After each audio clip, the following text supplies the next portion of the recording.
नमस्कार, आपका स्वागत है फटाफट खबरों में। मैं हूं आपके साथ रुचिका जसवाल। आज हम लेकर आए हैं उत्तराखंड के हर छोटे बड़े शहर की सबसे तेज और ताजा खबरें।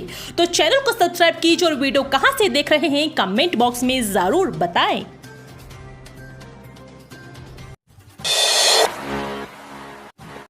रुद्रप्रयाग में हवाई सेवा शुरू करने के सरकारी दावे हवाई अभी तक देहरादून हेली सेवा से नहीं जुड़ सका मुख्यालय। भले ही सरकार प्रदेश के हर जिले को हेली सेवा से जोड़ना चाहती हो, लेकिन रुद्रप्रयाग जिला मुख्यालय में हेलीपैड बनाने की कवायद पूरी नहीं हो सकी। पूर्व में लंबे इंतजार के बाद अगस्त्य मुनि से हेली सेवाएं शुरू करने की तैयारी सरकार कर रही थी, लेकिन अब फिर से गुप्तकाशी से हवाई सेवा शुरू करने की बात सरकार की ओर से की जा रही है। गढ़वाल मंडल में गोचर व चिन्यालीसोड़, पौड़ी व टिहरी जिले से राज्य की राजधानी देहरादून से सीधे हेली सेवा शुरू हो चुकी है, लेकिन आपदा की दृष्टि से काफी संवेदनशील रुद्रप्रयाग जिला इससे वंचित था। वर्ष 2013 में केदारनाथ आपदा के बाद राहत एवं बचाव कार्यों के दौरान जिला मुख्यालय रुद्रप्रयाग में हेलीपैड की कमी काफी आखिरी थी। इसी को देखते हुए तब यहाँ हेलीपैड निर्माण की कवायद शुरू हुई थी, जो 11 वर्ष बाद भी परवान नहीं चढ़ पाई। पुलिस व्यवस्था में दो भागों में बंटा राजधानी का देहात क्षेत्र। इन दो महिला एसपी को मिली जिम्मेदारी। राजधानी देहरादून के देहात क्षेत्र को आखिरकार दो भागों में बांट दिया गया है। यहां पर एसपी देहात दो अधिकारियों को जिम्मेदारी दी गई है। इनके एसपी ऋषिकेश जया बलूनी को बनाया गया है, जबकि एसपी ऋषिकेश की जिम्मेदारी रेणु लोहानी को दी गई है। अमर उजाला ने 16 नवंबर के अंक में ही देहरादून जिले के देहात क्षेत्र में नई व्यवस्था के तहत दो एसपी तैनात किए जाने का समाचार प्रकाशित किया था। देहरादून ऐसे चुनिंदा जिलों में शामिल है जिसके दो तरफ के देहात क्षेत्र के बीच में शहरी क्षेत्र पड़ता है। यहाँ 21 थाने हैं, इनमें 10 देहात और 11 सिटी क्षेत्र यानी शहर में आते हैं। ऐसे में देहात क्षेत्र को दो भागों में बांटने की तैयारी चल रही थी। प्रस्तावित तारीख पर ही होंगे राष्ट्रीय खेल। राज्य सरकार ने आईओए को किया मेल, हम पूरी तरह तैयार। राज्य सरकार ने कहा है कि 38वें राष्ट्रीय खेल 28 जनवरी से 14 फरवरी के बीच ही कराए जाएंगे। बीते 24 नवंबर को भारतीय ओलंपिक संघ ने 15 फरवरी से 2 मार्च के बीच खेल कराने के लिए पत्र भेजा था, जिससे असमंजस की स्थिति बनी। इस पर शुक्रवार को राज्य की ओर से आईओए को स्पष्ट कर दिया गया कि उत्तराखंड पूर्व प्रस्तावित तारीखों में ही राष्ट्रीय खेल के गौरवपूर्ण आयोजन के लिए पूरी तरह तैयार है। इस संबंध में खेल मंत्री रेखा आर्य के निर्देश पर खेल निदेशक प्रशांत आर्य ने आईओए को ईमेल से भेजा है। वहीं विशेष प्रमुख सचिव खेल अमित सिन्हा ने शुक्रवार को नई दिल्ली में आईओए की चेयरमैन पीटी उषा से मुलाकात करके भी राज्य का पक्ष रखा। अब आफत बनेगी वसुधरा ग्लेशियर झील। मौसम परिवर्तन से पिघल रहे ग्लेशियर झीलों का बढ़ रहा आकार। प्रकृति और जलवायु को संजोकर रखने वाला हिमालय ग्लोबल वार्मिंग की समस्या से जूझ रहा है। मौसम में परिवर्तन की वजह से ग्लेशियर पीछे की तरफ खिसक रहे हैं। यही वजह है कि नवंबर खत्म होने वाला है और चोटियां बर्फहीन है। इसरो ने इस समस्या का दूसरा पहलू ज्यादा भयावह बताया है।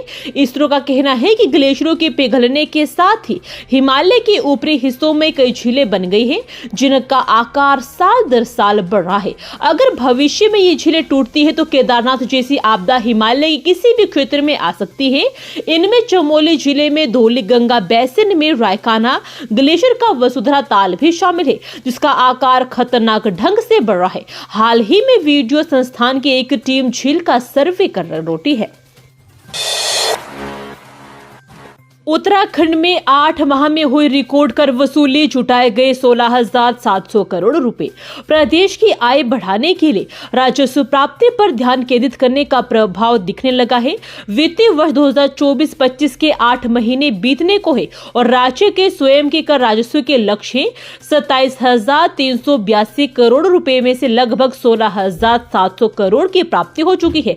यह लक्ष्य का 61% है। कर वसूली करने में ऊर्जा और वन पीछे है। दोनों विभाग लक्ष्य को 50% भी पूरा नहीं कर पाए हैं।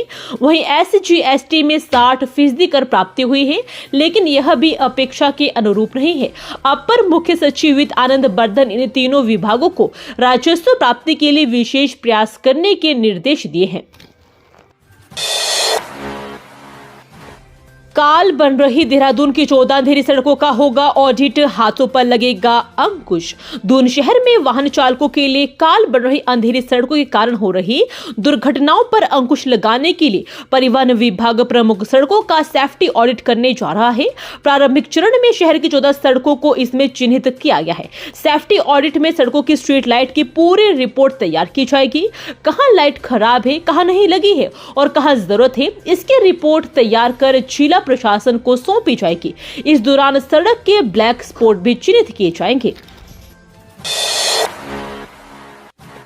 राज्यसभा में बिजनेस एडवाइजरी कमेटी के सदस्य बने सांसद नरेश बंसल, उपराष्ट्रपति ने किया गठन।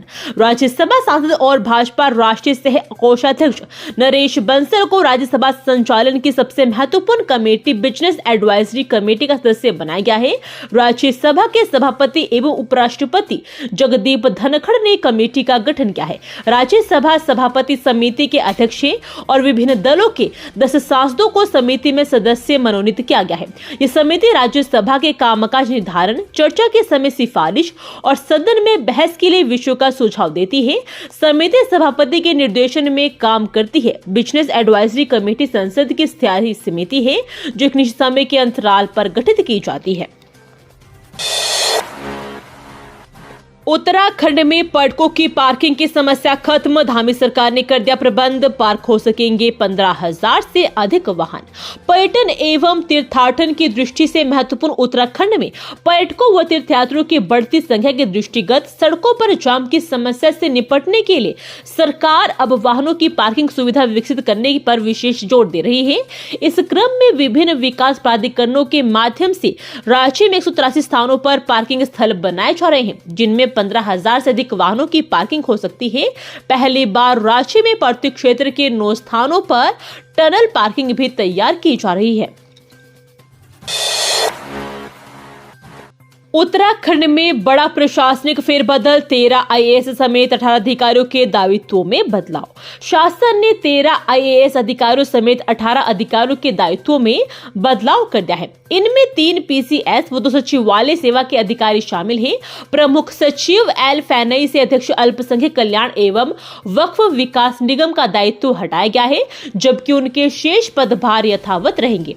शुक्रवार देर शाम कार्मिक विभाग द्वारा जारी सूची के अनुसार जिन आईएएस अधिकारियों के दायित्व बदले गए हैं, उनमें से अपर सचिव रणवीर सिंह से कृषि व कृषक कल्याण, पेयजल, महानिदेशक कृषि एवं उद्यान विभाग की जिम्मेदारी वापस ली गई है। उन्हें अपर सचिव गन्ना चीनी, प्रबंध निदेशक उत्तराखंड शुगर फेडरेशन का दायित्व दिया गया है। अपर सचिव धीराज सिंह गर्ब्याल से ग्रामीण विकास एवं आयुक्त ग्रामीण विकास वापस लेकर उन्हें अपर सचिव अल्पसंख्यक कल्याण, अध्यक्ष अल्पसंख्यक कल्याण व वक्फ विकास निगम का जिम्मा सौंपा गया है। दून का शुष्क रहेगा मौसम, गिरेगा रात का पारा। नैनीताल में सुहावने मौसम ने बदली फिजा। दून समेत समूचे उत्तराखंड में आने वाले 5 दिनों तक मौसम शुष्क रहने की संभावना है। इस दौरान रात का तापमान तेजी से गिरने की संभावना है। 1 दिसंबर से रात के तापमान में 3 से 4 डिग्री सेल्सियस की कमी दर्ज की जा सकती है। दिन में चटक धूप खिलने से दिन और रात के तापमान में अंतर अपेक्षाकृत ज्यादा रहने की संभावना है। शुक्रवार को दून का अधिकतम तापमान सामान्य से 1 अधिक 24.6 डिग्री सेल्सियस और न्यूनतम तापमान 9.6 डिग्री सेल्सियस रिकॉर्ड किया गया। पंतनगर का अधिकतम तापमान सामान्य से 2 अधिक 27.0 डिग्री सेल्सियस व न्यूनतम तापमान सामान्य से 1 अधिक 8.4 डिग्री सेल्सियस रहा। हादसों में घायलों को मिलेगा तत्काल सटीक इलाज, आपात चिकित्सा सेवाओं के लिए ट्रॉमा नेटवर्क तैयार। प्राकृतिक आपदा व सड़क हादसों में गंभीर रूप से घायलों को तत्काल सटीक इलाज मिल सके, इसके लिए ट्रॉमा नेटवर्क बनाया जा रहा है। इस नेटवर्क में प्रदेश के सरकारी व निजी मेडिकल कॉलेजों के साथ ही बड़े अस्पतालों को सुविधाओं के आधार पर जोड़ा जाएगा। इसके तहत किसी घायल को सीधे उसी अस्पताल रेफर किया जाएगा जहां उसकी जरूरत के हिसाब से उपचार सुविधा उपलब्ध होगी। अब आफत बनेगी वसुधरा ग्लेशियर झील, मौसम परिवर्तन से पिघल रहे ग्लेशियर झीलों का बढ़ रहा आकार। प्रकृति और जलवायु को संजोकर रखने वाला हिमालय ग्लोबल वार्मिंग की समस्या से जूझ रहा है। मौसम में परिवर्तन की वजह से ग्लेशियर पीछे की तरफ खिसक रहे हैं। यही वजह है कि नवंबर खत्म होने वाला है और चोटियां बर्फहीन है। इसरो ने इस समस्या का दूसरा पहलू ज्यादा भयावह बताया है। इसरो का कहना है कि ग्लेशियरों के पिघलने के साथ ही हिमालय के ऊपरी हिस्सों में कई झीलें बन गई हैं, जिनका आकार साल दर साल बढ़ रहा है। अगर भविष्य में ये झीलें टूटती है तो केदारनाथ जैसी आपदा हिमालय के किसी भी क्षेत्र में आ सकती है। इनमें चमोली जिले में धौलीगंगा बेसिन में रायकाना ग्लेशियर का वसुंधरा ताल भी शामिल है, जिसका आकार खतरनाक ढंग से बढ़ रहा है। हाल ही में वीडियो संस्थान की एक टीम झील का सर्वे कर लौटी है। ये थी आज की फटाफट खबरें। हम मिलेंगे अगले बुलेटिन में, तब तक के लिए धन्यवाद। जय हिंद।